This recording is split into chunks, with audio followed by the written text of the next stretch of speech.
Nicole Travolta, it is so good to see you. It's so good to see you. Oh, Oh my goodness, it's been what, almost 2 years? well, I feel like I see you all the time because I follow you on social media. We message each other on social media, so I feel like I see you every single day, which is Same. great. You're an integrated part of my life. Your top feed, by the way. I open up Instagram in the morning and stories. You're up there. You're within the first 5 people. So Instagram No tells me way. I need to see Nicole every time I open up Instagram. You're fed my way. I hope your brain is okay. Your content is amazing. Are you kidding me? That makes my day seeing your stuff. Aw, We've thank got you. we've got 42 minutes to talk about stuff, and there's so much to talk about from you, your backstory, your history, just everything. But I do want to start and kind of do it spoiler free. But White Lotus. Oh my God. Okay. Do you want to know something? I feel like I manifested you talking about this, but I will keep it spoiler free. Even though if you haven't watched it yet, I'm like, what are you doing? Yeah, uh-huh. You Yeah, know? it's up to people to I think it's on if someone has not seen White Lotus, if they're watching right now and we're talking about it, it's up to the person watching to turn away for a second. Yeah, you have to remove yourself from it. Okay, so this is how I feel. I'm a huge White Lotus fan, huge, as you know, because the original season's Jennifer Coolidge, my girl internally. This season for me started off very slow, but then they ramped it up with the brother stuff, and then the ending is like, well, gosh, I feel like I can't say too much, but here's what I will say. The Rick and Chelsea storyline of it is just a lesson for women in you cannot fix toxic men. And if you try, you could be brought down to the lowest part of your life, That is right? yeah, that is a great description, but it is a true life lesson. Very toxic situation. She Very really thought she could toxic. fix him the entire time, even when he wasn't around. She thought she could fix him. Exactly. She had this and you can't save someone who doesn't want to be saved, you Hmm. know? So it's a good lesson for us all in that. And then, I mean, Parker Posey's character, I've been dying to do an impression of her and I've been dragging my feet, but how she's like, Piper, no, tsunami. Like, yes. That is spot on. And but this is not a spoiler, but the father storyline. I called that. I called that. I called that. Maybe you called it too, but I saw that. I saw that how it ended. I called that storyline. I'm so proud of myself. It's honestly, Mike White is such a genius. I actually saw something the other day. Do you follow Evan Ross Katz? No. Oh my gosh, you have to follow Evan Ross Katz. He's like a massive White Lotus fan, but he basically pulls screen grabs every week from the White Lotus and does like the memes of them. I'll send you some later. Really? He um he he wait, where was I going with this? He posted something that sort of led to the fact like you can sort of, if you think about the storyline from the beginning and you go back, you can sort of see patterns of things and things that are said and follow things. I don't know. I think it's brilliant. And also, oh, that's what I was going to say. Mike White said that someone said that there's no plot in White Lotus. And he's like, this is what it is. Like, if you don't like it, don't watch it. But I agree. I'm like, I don't even know if anything really makes sense is that you're just bringing a bunch of toxic people to a hotel and letting them do their thing. And like, there's not really a plot in that, but it's absolutely brilliant. Like the three girls, that's so relatable. You never go on a trip with three women. It's two or a group. And in a group, you could kill each other. So you really only have to you should only ever go on a vacation with two girls, never three. That's a great. I didn't even think of that. So that is a thing though. So because it's bound to someone's going to be left out if you do that group of three, right? Percent. Mean Girls stuff started. My best friend Saf and I always go on trips together. We do like a big summer trip every year, and we've sort of got like a thing now where like it can only be the two of us. Where were you We last year? understand each other's ups and downs and backs and forth, and you can only do the two of us. Were you guys in Greece? Where were you last year? I felt like was it Greece? No, Greece was almost 2 years ago. Last year we did Ibiza, Okay, that's what I knew it and was something fancy. yeah, we love. Well, you know, JC, I My guilty pleasure that I have no guilt about is that I love raves.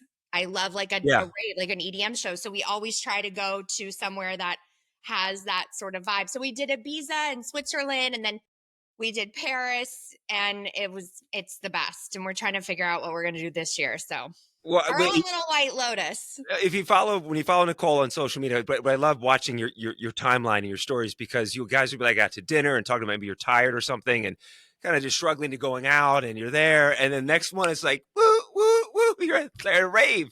We're at a rave. But no, we have it's stamina. I'm like, I don't know if I'm too old for this or not, but I don't care. You're gonna have to peel me out of that. Like I'll be 90 still I'll be like one of those grandmas in the meme that's like up front with the like grandma at a rave. If I even have kids that give me grandkids, I don't know what's What? happening. Adopt a grandkid. Okay, I want to I'll even adopt a child, I'll adopt a grandkid. yeah, skip over the kids, go right to the grandkid, adopt a grandkid. I don't have any kids, but I thought about it. If I was like adopt a kid, which is awesome, but I wouldn't like go young. I would go like 27, 28 years old. Because think about it. You would just go straight to the 27, 28-year-old. You're skipping the newborn phase, skipping the problematic years, and going straight to Exactly. 27, where they can honestly, if you think about it, it's kind of brilliant because 27, 28, they're like out of school and then they can start taking care of you and you can start living your best life. Maybe someone that study and become a doctor, and there's still some school bills or something. I'll step in as a good father and help out with some of those bills or something. But I think 27, 28 is a perfect age to adopt someone because they're kind of settled in. I'm there to guide them the rest of the way. Yeah, and they've already done the hard stuff. So now you just have to get them through that hump where you sort of find yourself and find your voice and stuff, which, a little therapy, Yes. Hey, little not to make this about TV shows though, but are you watching The Pit? no. Do I Oh, need to watch a pit? yeah. So it's Noah Wiley from ER. Oh yeah. It's a hospital drama based in Pittsburgh, and it's Noah Wiley's in the show. So it's like like an ER type feel to it, but it's really cool because it's based on like it goes hour by hour. So the show starts at 7 a.m. That's the first episode. 8 a.m. is the second episode. So it's like one day inside this ER, and it's pretty intense. Okay, I'm gonna watch it. What is it on? Hmm? What is it on? I think Netflix. Okay. All right. I'll watch it. I'll report back to you. Okay, I have a lot of stuff to talk to you about. Okay. Yeah. Please talk. Okay, Let's talk. the first thing I do, were you born on the 4th of July or was your birthday November? By the way, there's two different birth dates floating around. When you look online, there's one that says the 4th of July. And I think the other one's like Thanksgiving. So I think they got a holiday theme with you. Yeah. Weird. I don't know. Let me set the record straight. Um, I was born on November 27th. I was not born on the 4th of July. And let me tell you something hilarious. I was dating somebody and I was testing him and I was like, when was I born? And he Googled it and he was like, 4th of July. I was like, wrong. Wrong. I don't know how that got there, but now I have people wishing me happy birthday that don't know me on the 4th of July and I then gotta look back and and on see, November 27th. I gotta look Mark, if I did 4th of July or if I did November. I gotta go back and look. But oh my God, you don't know how that, because it's out there. When you look you up and stuff, it says right there, July 4th. Like, oh, I'm 4th of July, baby. Huh. yeah, And then I no, saw I'm someone, a turkey. I'm an actual Thanksgiving baby. I was born on Thanksgiving. were you And really? yeah. I was born on Thanksgiving. So I'm not an America birthday girl. I'm a Thanksgiving birthday, but I really and truly don't know where that came from. I guess people can like add stuff in about you that they think I'm not sure, but Can it really? not 4th of July. Hey, Scary, right? So people yeah. have created a whole new existence for me.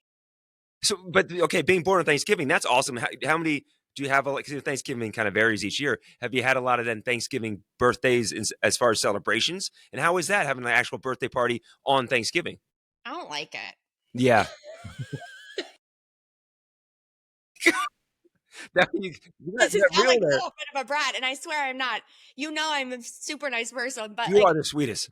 it's annoying. I'm like, Yeah. I don't want, yeah, no, like, I don't even really like turkey, and you have to have it. And I do like sides, but then you're sort of like stuck in this whole, you go to the house and then you're in the car and you're driving back, and it's just like, it's not that great, How So would they do it I'm as a not kid? like, it's not my favorite thing. Would your parents make it like have a cake for you, or would they like pumpkin pie? Like, oh, there's already pie made. Put a candle on it and put it in the bowl.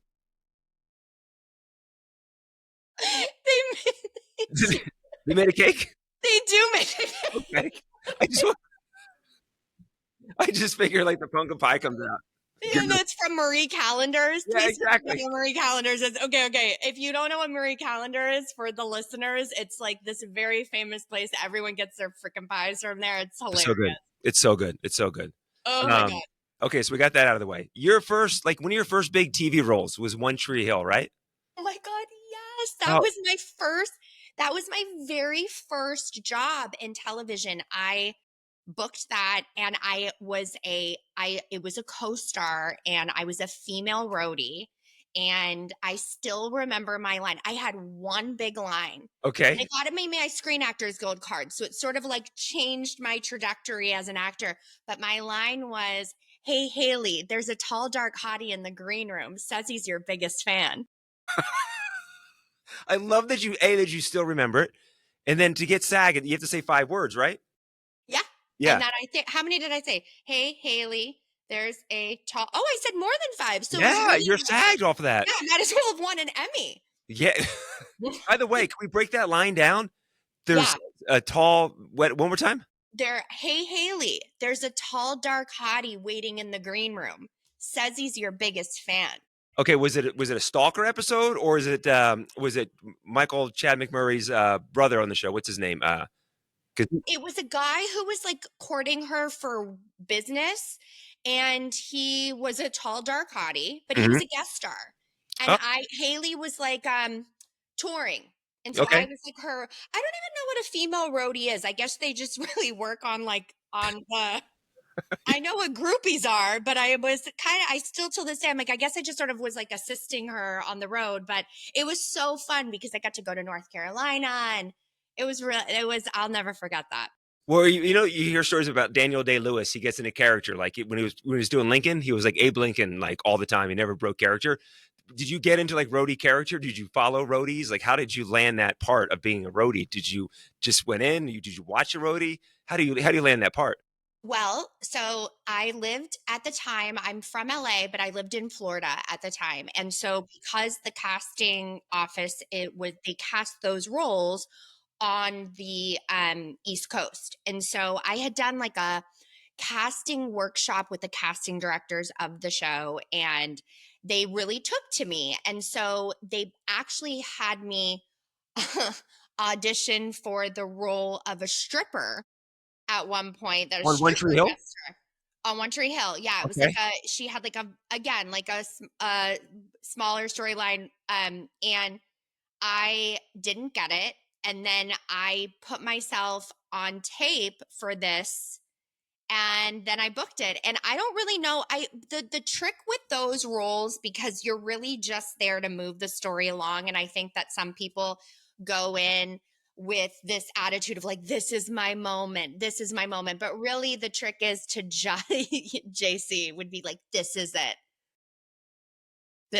Justin would be taping you in the back. It would be a whole thing. It'd be a whole thing. I would study roadies. I would walk in, be the character the entire time. Oh God, Haley, like it would be, there's a tall dog, gray, hottie. I would rewrite it. I think maybe if I said tall, handsome instead of hottie, Yeah, rewrite it the might line. sell it a little bit more. But the point is that it's really just you're there to like move it, you Yeah. know? So the trick is to not, I think, really put too much into it and just do your job, like, which is moving it along. But the funny thing is that I have, I mean, it's, I think now not as much, but I had, especially then, my voice would always tend to go up like a few notches when I would talk. I was young, and so like you would, like I would have like a, Nicole, and so very LA, and so the director actually was like, "Your voice is too pitchy," when I was on set, and I remember being like, oh my god, she hates me, she hates me." And it's funny because then later on in life is that vocal range for me is the very thing that I think allows me to do impressions and things like that. So it just goes Yeah. to show you that some people try to knock you down while you're a female roadie, but can't knock me down. I'm just going to start doing impressions. Yeah. You start doing impressions. Yeah. Well, I did mention Daniel Day-Lewis, how he said he would stay in character the entire time, like that Lincoln thing. Yeah. I don't know, maybe that does work for actors, but I just think, like, how far how far did he take it? He's, like, having lunch, and he's not on his phone, like, you know what I'm saying? Like, he's there on his phone, and like, "Hey, Lincoln didn't have phones. Put your phone down, Daniel Day-Lewis." Yeah, I think everyone has a I don't know, I guess a different method, but that's why I also feel like if you you know Austin Butler who played Elvis, Yes, yes, yeah. he's his vocal his whole demeanor changed. Like he talked like Elvis for a very long time. I also feel like Ariana Grande and Wicked, same thing. She sort of has this sort of Glenda thing now, but you do really I do understand that if you stay in that I don't know. I don't know that that's I think I would for me, like, I like to let it go a little bit and sort of let it live inside out, but I'm not playing Lincoln, so I don't know if that changes the game a little bit. Well, like, when you do your Jennifer Coolidge videos and your other videos that you do, and then you do your video, and I mean, your impersonations are spot on. But then you go to Starbucks in the afternoon. Are you still ordering your drink as Jennifer Coolidge, or do you turn it off?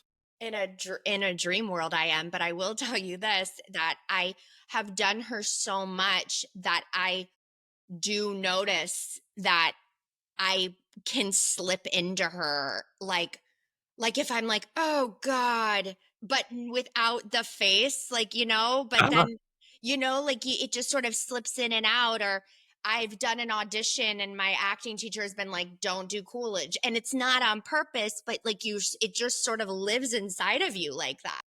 Why are you not, like, on, like, doing a show like SNL or one of those shows? Have you auditioned for them, or have you tried to approach? Because your impersonations are so good. Thank you You're so much. so funny. You're just full of energy. Like, is that something you'd want to do? Oh my god. I think it's yeah, I mean, I think it's so many I think it's so many actors dream, and especially if you I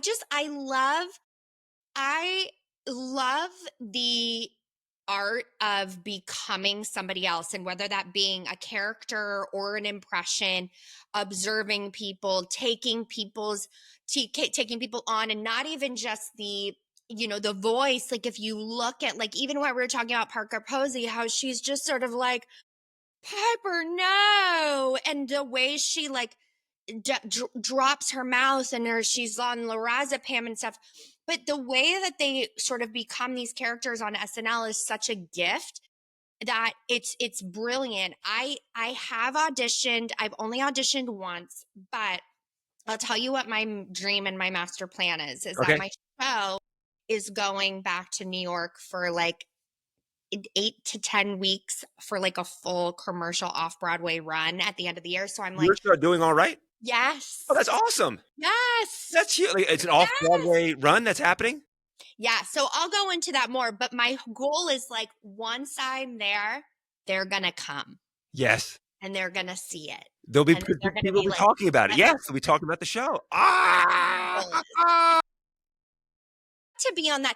I think that the important thing with the SNL thing is that I think it's such you kind of have to in I for me at least you have these things that you want in the industry, but you got to kind of let them go and just sort of keep moving because I think people hold on to this one thing that they Yes. must have happen. And then I never thought that I would take a turn from TV and then be doing touring a show for years. Like this was never really in my plan. So I think just staying open to it and then hoping for the best. So, but I think being in New York maybe will be helpful. But I think you that's great. I think that's great life advice because so many of us are so focused on this is the brass ring we want. We're so focused on this and we're missing all these other things that could be other opportunities that could be popping up.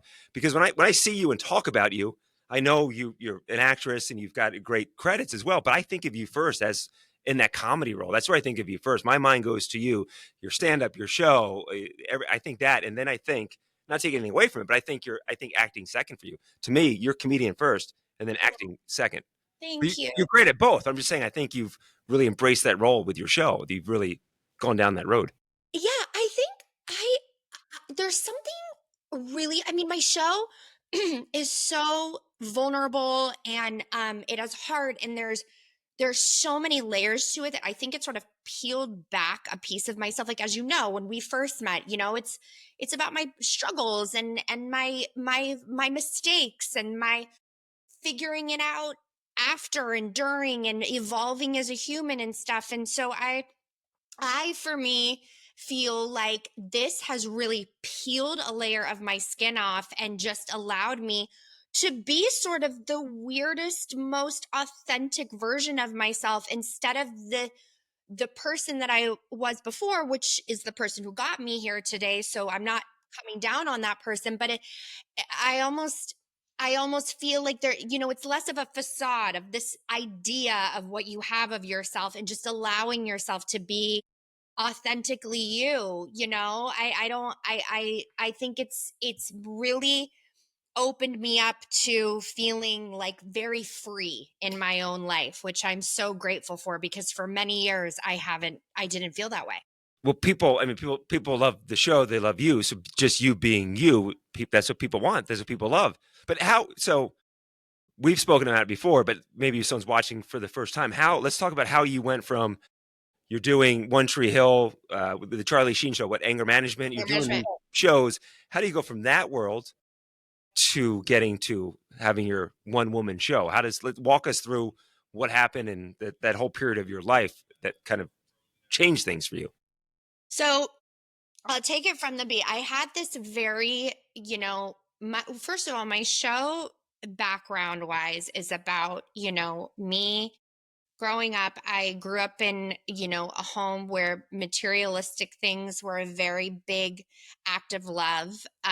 It stemmed from my grandmother and, sort of down the family lines and history of financial issues and things like that. And then I sort of started creating that facade of myself of if I had this thing, then it will make people stay. Or if I have this thing, it will make people like me more. And I think that that's sort of a product for me of being where my family comes from, or being a Travolta and having this sort of public you almost feel like you have to keep up a public image that other people are placing on you. So Hmm. I got myself into a lot of financial trouble. So through all of this though, I had this very very like one track mind idea of that I was going to be like a very serious dramatic actor and it had to be one way and one way only. And then I had an acting teacher who said to me, was like, I really think that you have a thing in great comedic voice. You should lean into that. And the second I started leaning into that was when I started working more. So that's when I did anger management, 2.5 Men, The Middle, and all these things started to pop up for me that weren't popping up before. And so I started leaning into that. Then I got married. And then very quickly after, we got separated. And then I went through a divorce, which is also a part of my show. And then I was left in this financial mess that I had sort of created for myself. And then everything else from that point on, all the jobs that I was booking, everything else, I went into a state of depression. I was em- embracing myself with alcohol a little bit more, not in, but you just like pushing everything down. Yeah. And like Uh-huh. my priorities were like going out to a boozy brunch and just feeling nothing. And I stopped working. And then was in such financial hock that I ended up taking a job as a spray tanner. And I started spray tanning Hollywood's elite, which was sort of like a kick in my own butt because I had this whole dream and vision for myself that now had taken a backseat to me trying to get out of the insane amount of debt that I was in. And so I started spray tanning and then I started sort of getting on my own 2 feet. It was the first time in my life that I'd really been on my own 2 feet on my own without, a husband, or wasn't spending all the money that I made in acting on bottle service at Hollywood's nightclubs and things like that. And so then from that, I started taking, improv and then started almost creating the characters that I was of the people that I was spray tanning. So you did some famous people, right? Yes.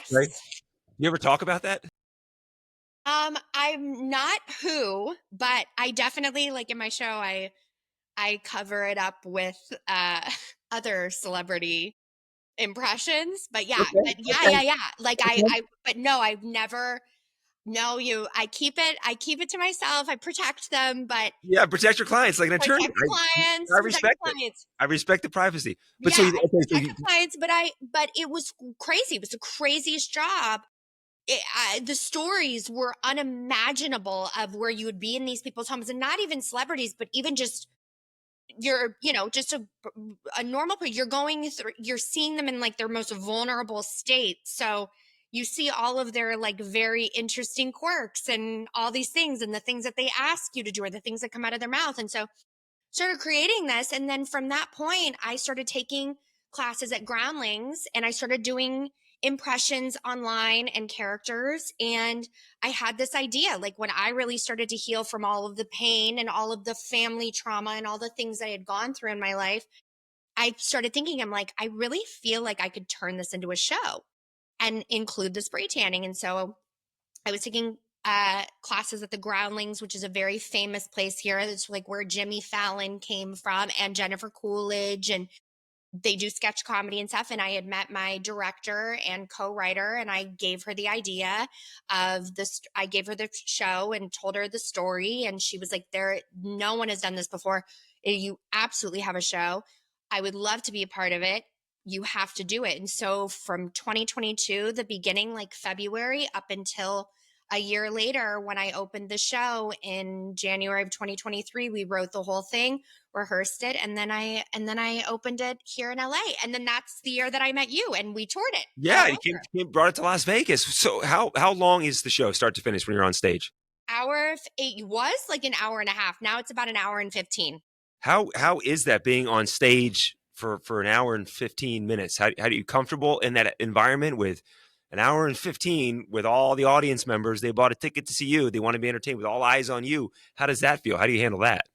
It's equal parts exhilarating, and you're connecting with the audience, and it's the best thing ever, and it's also equal parts terrifying. I also feel just with the nature of the show, because it isn't necessarily stand up, it is storytelling. I integrate playing different characters, weaving in out of playing myself, doing impressions and all those things that I it's exhausting. It takes every single bit of my energy, and you're just like what's crazy is that the energy that I'm giving out, I feel like I'm also getting the energy back from the Yeah. audience. So the adrenaline is so high and then you sort of crash, but it's it's amazing. I feel for my show that I almost feel like you training like a form of an athlete. Like you're the repetition and the way that you have to take care of yourself, your voice, the this for that long being up there, you're just I sometimes I'm like, I can't believe that I can even do this. I'm just very grateful of the whole experience because I've met so many people along the way, and people are so connected with the story, and they come up to me and they say the sweetest thing. I've had men come up to me crying because they're like, I've gone through something similar and divorce. And yes, I mean, it really like has brought me to my knees with gratitude. Do you, it's did you expect that when he put the show together and he did the first couple of shows and he started having ladies and guys come up to you afterwards and go, "When wow, that was I'm laughing so hard, but thank you because you're talking about stuff that I had to deal with. I had to get a divorce. I had to do all this." Did you expect that from people to come up to you and tell you affected them in such a positive way? No, like I honestly, I really didn't. And I mean that. I think I just, I honestly was scared to put this up because it's so vulnerable. And I think I talked to you about this when we first met, but there's so much shame around that topic of, financial destruction. And Mhm. for me, it really became an addiction to things, and you're into credit cards and just getting my hands on anything, and it's shameful, and it's not really talked about a lot. And I think when it is talked about, people pin it on, well, you're just an idiot or you're just a spoiled brat or you're just this. And I really believe that there is something so much deeper, at least for me. And I've seen people in my life do the same thing. The friends that are going through hard times, that are in financial difficulties, and they're still getting 17 packages from Amazon every Yeah. day. They Yeah. can't stop Yeah. because it makes you feel something. And so I was scared that people were going to just be like, she's just a spoiled brat, idiot, comes from a poor me. And it was completely opposite. And that's my own narrative in my head from what I've been through in my life. But I'm so grateful. I've the women and people have written me and said that they've it encouraged them to get into therapy. I have a girl who's DM'd me that is went through a divorce, and she felt inspired to then start doing comedy, and she's doing stand up now. Like, No way. Really? yeah, it's really, I feel so incredibly connected to these people that I'm speaking to, that I just, as much as I feel that they feel that the story has helped them, they're helping me. And it's such a insanely amazing experience. It is too, and I think with your story, you've kind of show people that there is, kind of a light at the end of the tunnel. Because I'm sure, after getting a divorce and you had the big wedding and everything else, you can't see that. It's like your darkest hour after divorce. You moved out. You're by yourself. And someone to walk up, your future self, say, "Listen, you're going to be doing this. You're going to have your own one woman show. You're going to be doing Broadway." You'll be like, "What? No, I don't see that No, happening." But it no. does.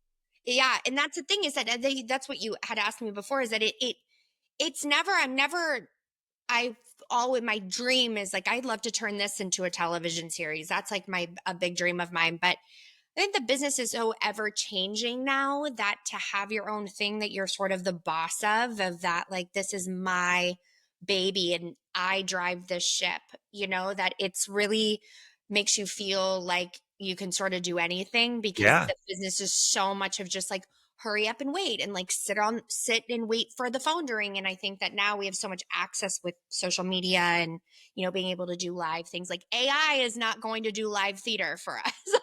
you know Yeah. Could write a so good script. It's not going to do the stand up. Hey, I want to play a video of yours. I know I can do this. So I don't know if I can like show it. So I actually screen recorded this and saved it. And I'm gonna play okay. it so everyone can see it. God, what are you showing? Can people see this? You doing this thing here? Can you see that? Can you see it? That works. You see there? Titanic. Okay. I've been waiting for I don't know how long ago you did this to talk to you about this because there it is again. People see it better now. Okay, how long? A, why are you doing that? B, how long does it take you to do that?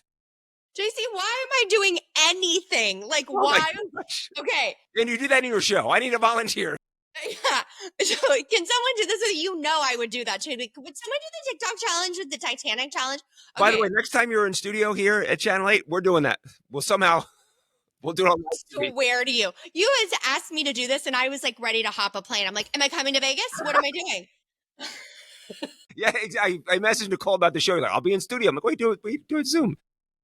I was getting ready to get on the next Southwest flight. I'm like, I'll be there in 5 minutes. Here. We have to do a TikTok challenge together. Yes, absolutely. But that one, okay, so that was a thing. People were doing that. Yeah, people were doing that.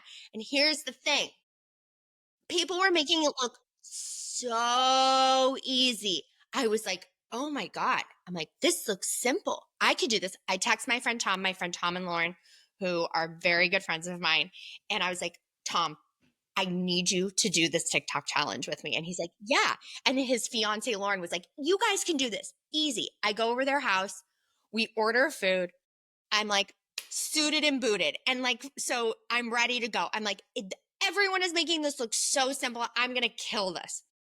We order food, we eat, and then I'm in my signature, children's sized crop top and shorts. And so we start doing it, and I can't even get my feet. Like, I'm sliding my back on the rug.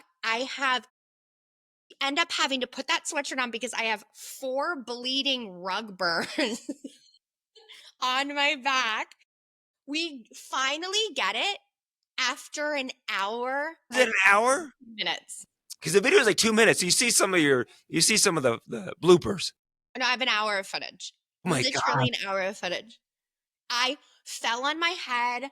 I was falling on the ground. I couldn't get up. And then finally you get it. And you feel like you accomplish the world. You're like, nothing will ever beat this. You see the excitement. Oh my gosh. Oh, but we will do this. We'll do it. We'll have to practice those. And we do it on live TV. We're just like, whoa, they But nailed it. that's the key is that to make people, I'm like, there was people doing it where it was cut together where they literally, I'm like, there is no way that No. you got this on the first round. It's hard. The Yeah. next day I felt like I had worked out for 7 hours. Like my body was so sore. My arms, like it was amazing, but it was awful. It was good. Yeah, it was fantastic. A couple other things. I was reading something, and I don't know if it's just something you said or you actually meant it, but you did an interview a while back, and you said one of your favorite books. Well, let me ask you, what is your favorite book? See if you match up with what I found. Gosh, Hunger Games.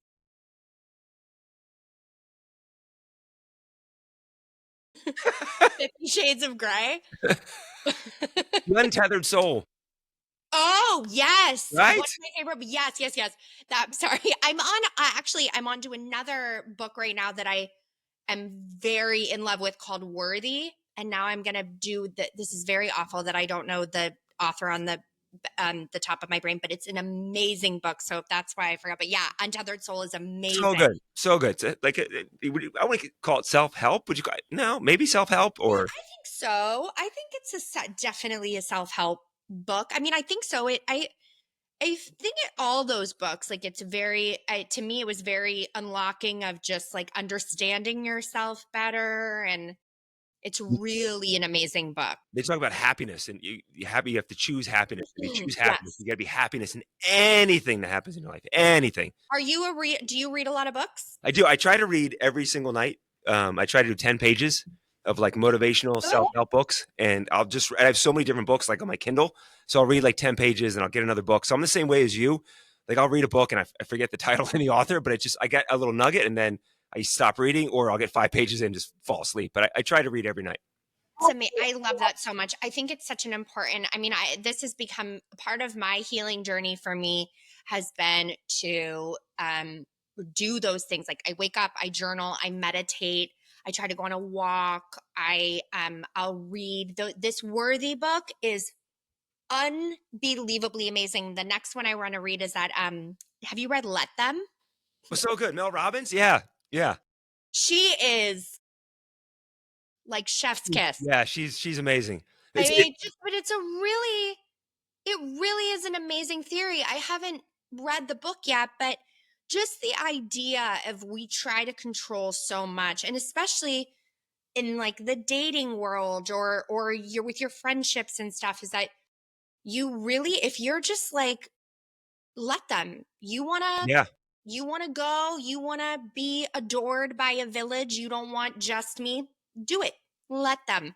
If you want to be a bad friend, you want to let them walk out the door and don't let the door hit you on the way out. But it's some like for me, I get in these things and sometimes it takes me a few times. I'm like, how red can that flag get before I'm like, okay, I'm good. Yes, yeah. Like, By the way, you summarized the Mel Robbins book is fantastic. You summarized, it was a perfect summary. There's no need to go buy the book because that is the theory of it. Let them. She made a book out of it, but it's it so good. it really is such a good theory because it's we like are trying, we just back to the thing that we talked about trying to change somebody or not even trying to change somebody but fix somebody or help somebody so much that you like lose yourself in the Hmm. process of it, and then you're down and in this dark sort of place. But her theory is just brilliant. Like if you can really get behind it and just let them, what are you going to do? Like Exactly. you know It changes everything. There's a guy named Grant Cardone who's got a theory that you're responsible for everything in your life, which I think it kind of applies to that somewhat. yeah, Just you have to take responsibility for actions and where you are in your life. You just I guess, don't take that victim mentality when it comes to life.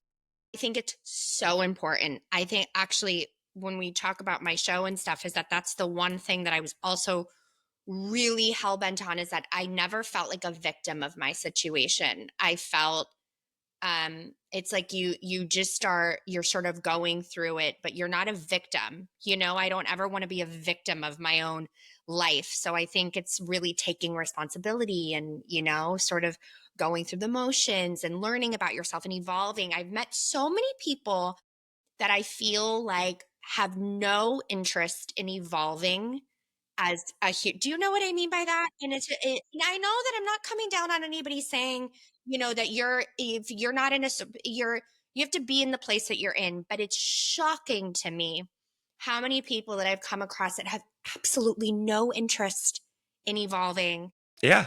or growing. They just want to live the same the same cycle. It's interesting to me because Because we I'm just like so important to me to just always be growing, always be evolving, yes, always be learning. keep changing. I don't want to be the same version of me that I was a year ago. I hope the version of me is a different and better version of me. And I want to keep, creating different and better versions of me. I don't want to get to a point where, oh, I'm good.